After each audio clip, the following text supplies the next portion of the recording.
Mighty John, the record guy. Nobody knows vinyl any more than John. Good morning, John. Good morning. Good morning, Bill. How are you? Well, we're plugging away here. How are you doing in your neck of the woods with this social distancing and all of that? Well, a lot of places have opened up because, we're very densely populated in Maine. So Right, there's a lot right. of places that did not get affected by it that much as southern Maine did. So up north, mostly everything is open. Okay. Does, all right. In a situation like this, does the buying and selling of records, there's two thoughts I have. One, there's less disposable income, so the market kind of dries up. But the other thought I have is people who have something say, I need the money now. I want to get rid of this. I want to sell it. Absolutely. Yeah, go ahead. Fortunately for me, this whole thing has caused my business to go way up because a lot of people are at home. Right. One of the things they're doing is, Cleaning. let me find out what my records are worth. Mm-hmm. And so it's worked out well. But you're right, it really is right now a buyer's market, not a seller's market.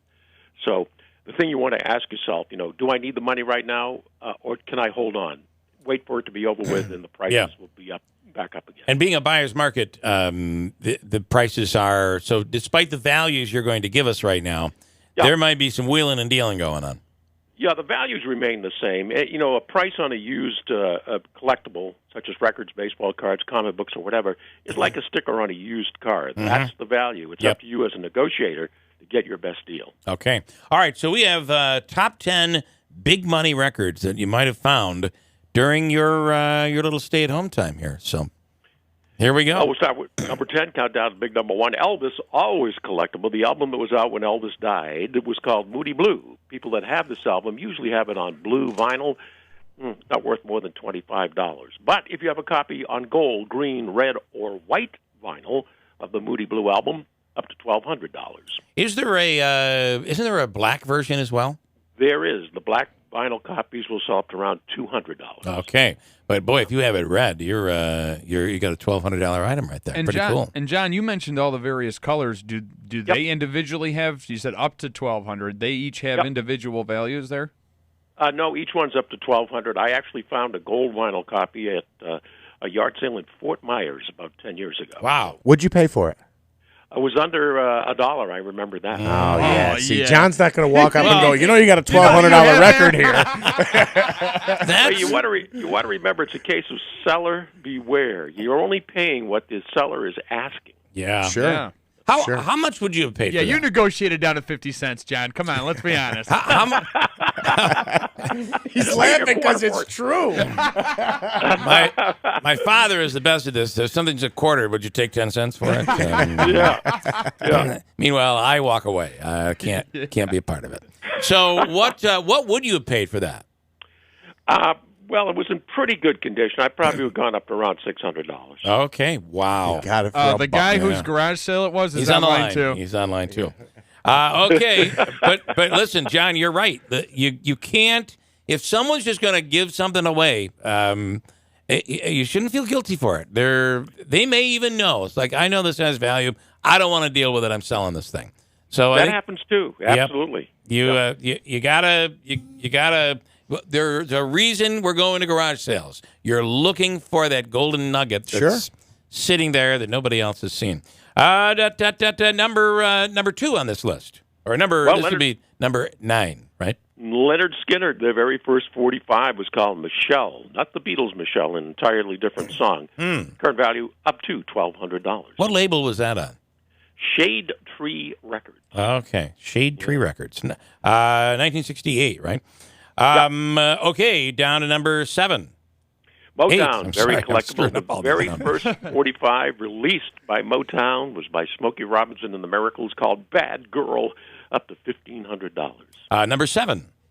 Roy Orbison, Crying, number 1 hit. Here's the money in the stereo copy of the album Crying, up to $1,500. Great song, and that was early 60s, right? 62, yep. 1962. All right, here we go. Next one. Well, Frankie Ford, he was a one-hit wonder, big hit called Ooh-Wee Baby, Let Me Take You on a Sea Cruise. The value is for the 78 RPM version, the 45 up to $40, the 78 up to $2,000. Wow. How many of those 78s there were still a lot of 78s in the 50s, right? Yeah, they made 78s right up and through 19 Okay, all right. All right, the top 5 big money records. Here we go. Billy Joel, The Stranger, the album. Do you have a copy? If it's stereo, it's up to about $10, but if it's mono, it's up to $2,000. Okay. I guess I didn't know they were still putting out mono records in 1980. It was a mistake. It was Didn't a mean mistake. to put them out, but they got out. Yes. And So- limited number, I'd imagine. That's So- why it's rare. Is it labeled mono? No. Oh, okay, so you have to. How do you figure that out? I guess you kind of have to. You got to look at the VU meters for that. Yeah, that's right. Play it. Okay, very interesting. Okay, I'll be home checking mine later this afternoon. If it only comes out of one speaker, it'd be a good idea. Yay! Or the speaker's broken. One or the other. That or the other. Yeah. All right. Well, the mono would actually come out of both. Yeah. It would come out of both yeah. speakers, Yeah. but it would be the same signal coming out of both. I don't want somebody to be like, "Yep, it's out of both speakers. It's not mono." It might be mono. All right, up to number 4. Well, the Beach Boys. Look for their 45. When I Grow Up to Be a Man. Black vinyl up to $20. Red vinyl up to $3,000. Wow. Top 3. Here we go. The very first rock and roll record, most record historians will tell you, is Rocket 88 by Jackie Brenston, 19-year-old Ike Turner on piano, recorded by Sam Phillips at the Sun Studios, up to $5,000. Wow. Number 2. Top big money records for you that might have. You'd be searching through your attic or wherever. Top 2 now. Look for Chet Atkins, his album on RCA, My Brother Sings, currently up to $6,000. Okay. All right. What's the top? Well, we give it to Robert Johnson this time around. He is the father of the blues, pre-war blues records that came out prior to World War II. Usually at estate sales is where we find them. Are very collectible. He had 26 different 78s, each one worth up to $8,000. Hellhound on My Trail, his most popular record, $8,000. Wow. Can I ask, how many of these do you believe are in circulation? That, like, for instance, the number 1 record you just hit there.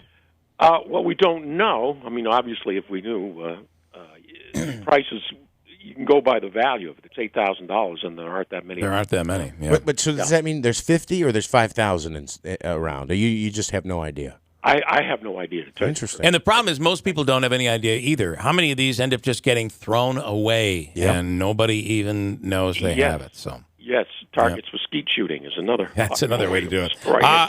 How do people reach out to you? I know that there's nobody that's any more of an expert, and there's the book and all of that. How do they reach out? Well, actually, it's a CD. You pop it into your computer, and you can look up the values for over 1 million records. It's at moneymusic.com, or you can have your records appraised right online, moneymusic.com. It's a CD. I thought you'd make an album. Yeah. Little late. All right, John. Good stuff. We appreciate it as always. Thanks. Thanks, guys. All right, Later, man. Mighty John, the record guy. I love his stuff.